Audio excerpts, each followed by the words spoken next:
Welcome to Pro Tips. Please like, share and subscribe. मैंने हिंडाल्को पे एक सेल रिकमेंडेशन दिया था और मैं उस पर ज़्यादा कन्विंस्ड हूँ कि यहाँ पर ट्रेंड काफ़ी बेरिश है। लोअर टॉप लोअर बॉटम का ट्रेंड है, 100 मूविंग एवरेज के नीचे स्टॉक फिसला है और आप उम्मीद कर सकते हैं कि यहाँ पर स्टॉक अपने 200 मूविंग एवरेज को जल्द टेस्ट करेगा। तो हिंडाल्को में एक सेल कॉल है, 521 के स्टॉप लॉस से बिकवाली करनी है 490 रुपए के स्टॉप लॉस के साथ, लेकिन कोई बाउंस बैक आज मिलेगा तभी वहां पर बिकवाली करें। सचिन, एक और चीज आपको याद होगा, हमने कार्यक्रम में 2-3 पॉइंट्स डिस्कशन और किए थे। देखिए, एक तो मेटल्स की वीकनेस थी, मतलब वीकनेस प्ले करनी है तो कहां कहां पर। अगर एक सब्सटेंशियल गैप डाउन के बाद आप शॉर्ट्स पे कंफर्टेबल नहीं है इंडेक्स में, 2 स्टॉक्स लेके आइए। बजाज फिनसर्व की आपको याद होगा हमने पुट भी ट्रेड की थी और एक बजाज फाइनेंस। हालांकि Finserv technically out of these 2 ज्यादा वीक है। H2 का हाल आपको मालूम ही है। सचिन, H2 और B2 में से नेक्स्ट मंथली कॉन्ट्रैक्ट की कोई पुट प्लस अगर आप इन लेवल्स पर भी शॉर्ट करने में इन दोनों में से किसी स्टॉक को या फिर चारों में से अगर कंफर्टेबल हो तो वो कौन सा होगा?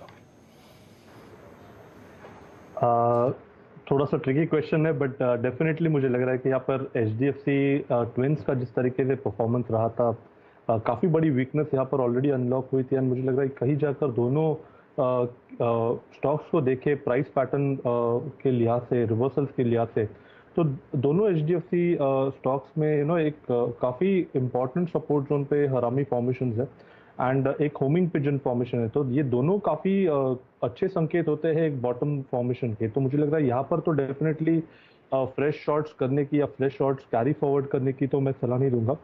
And Bajaj Finserv and Bajaj finance में से अगर मुझे चूज करना है तो डेफिनेटली मुझे लगता है कि बजाज फिनसर्व का जो वीकनेस है वो थोड़ी सी ज़्यादा प्रोमिनेंट है, वन शेड मुझे लग रहा है और डार्कर है।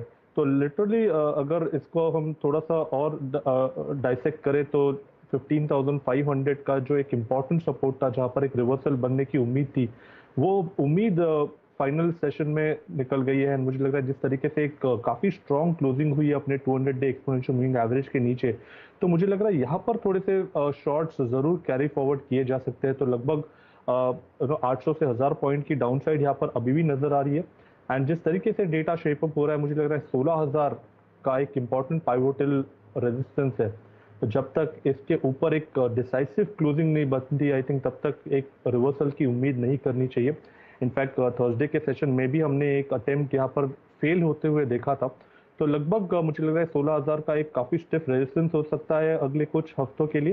एंड सपोर्ट्स की अगर हम बात करें तो मुझे लग रहा है 14,500 14,600 के पहले कोई मेजर सपोर्ट बजाज फिनसर्व में तो नज़र नहीं आता। तो मुझे लग रहा है ऑफ द 4 बजाज फिनसर्व के वीकनेस को मैं प्ले आउट करना चाहूँगा on the short side and HDFC twins को मुझे लग रहा है इग्नोर करना चाहिए। मुझे लग रहा है काफ़ी बड़ी वीकनेस यहाँ पर ऑलरेडी हो चुकी है एंड दोनों में कहीं जाकर रिवर्सल के पहले संकेत आए हैं। ठीक है, तो ये हो गए कुछ इंपॉर्टेंट स्टॉक्स पे व्यूज। लौटेंगे कई और स्टॉक्स से जो मार्क करने की जरूरत है, फ्राइडे के टॉप मूवर्स एंड शेकर्स, उन पे आगे बातचीत। लेकिन अब जरा stocks in news, result season, इन सब पे फोकस कर लिया जाए। हर्षदा आपको स्टूडियोज में रेडी नजर आएंगी और सबसे इंपॉर्टेंट, हम सैटरडे को इंतजार कर रहे थे ICICI बैंक के जो शाम को नंबर्स आने थे। नंबर से पहले स्टॉक वीक था। खैर, स्टॉक क्या वीक था, पूरा बाजार वीक था।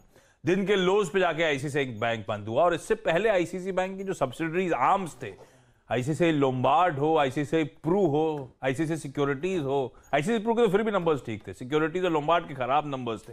तो कंसोलिडेटेड नंबर्स का डर भी सता रहा होगा बाजार को। लेकिन हर्षदा, नंबर तो अच्छे रहे, बहुत ही अच्छे रहे। इनफैक्ट आप कह सकते हो और कई सारे लोग ये भी कह रहे हैं कि टर्न अराउंड दिखाया है बैंक ने और बहुत ही स्ट्रॉन्ग परफॉर्मेंस देखने को मिला है। प्रॉफिटेबिलिटी